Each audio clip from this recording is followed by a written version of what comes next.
I'm Noah Stetzer. I'm Jeff Stevenson. And how did this start? I landed in the hospital on January 10th, 2010. It was a Sunday morning with collapsed lungs. It was pretty serious. We didn't really think so at the time, but it slowly unfolded to be a very serious situation.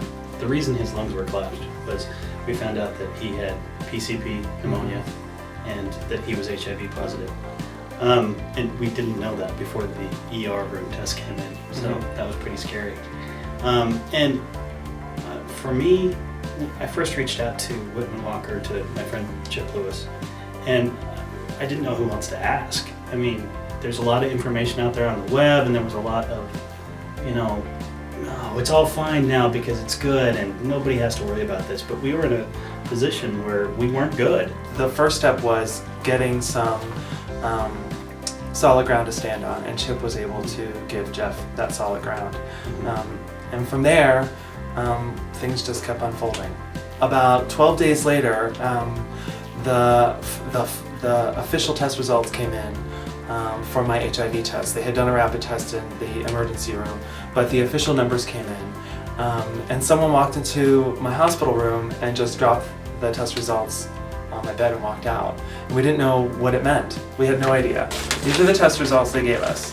We had no idea what this meant. We had no idea what these meant.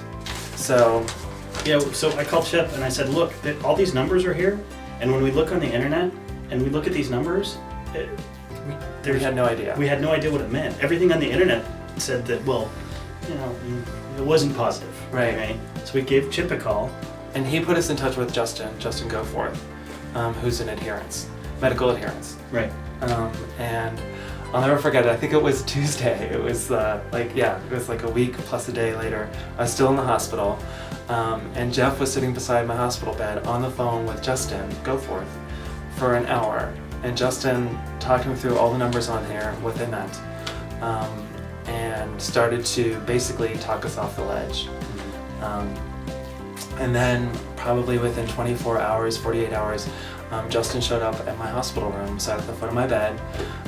Jeff was next to me and just sort of talked us through the whole scenario. Basically, kind of like a coach, just sort of coached us through the whole, your HIV positive diagnosis, your where you are with your numbers, your T cells, your CD4 count, your viral load, and what it meant and what you can expect. And it was good news. The last time I remember seeing people in the condition where he was, they didn't survive, and that's all. Oh yeah, the doctors were like, it was 1985 all over again. Yeah, it was really bad. And we didn't know who to go to. Right. So. And Whitman-Walker is, I've been thinking about this. This is the best. We talked about this in the car. It's like when you buy a car and you and you get your AAA membership, you can go there and they'll take care of everything that comes to taking care of your car. Whitman-Walker was like that. I needed to navigate my work situation. I was on short-term disability with my employer.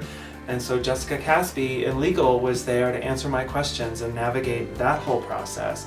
I mean, there's a lot of things that go into this diagnosis and where I was that I think get forgotten. If one more person tells me this is just like having diabetes, I'm going to lose my mind. It's not easy. Medically easy. It's not socially easy. It's not psychologically easy. Right. There's nothing easy about this. And I think that we've gotten to a place of complacency. Oh, that's a good word, complacency. That everybody just says, oh, well, you take these drugs and you're good now. Right. Well, but it's so much more than that. It's more complicated. Yeah. So Whitman-Walker has really been sort of in my corner all along the way. Our corner. Yeah. I mean, there was more than a few times where, if I may, there was a couple of times where I didn't know where to even turn, and I didn't know if there was hope still, and to help it put us back on track.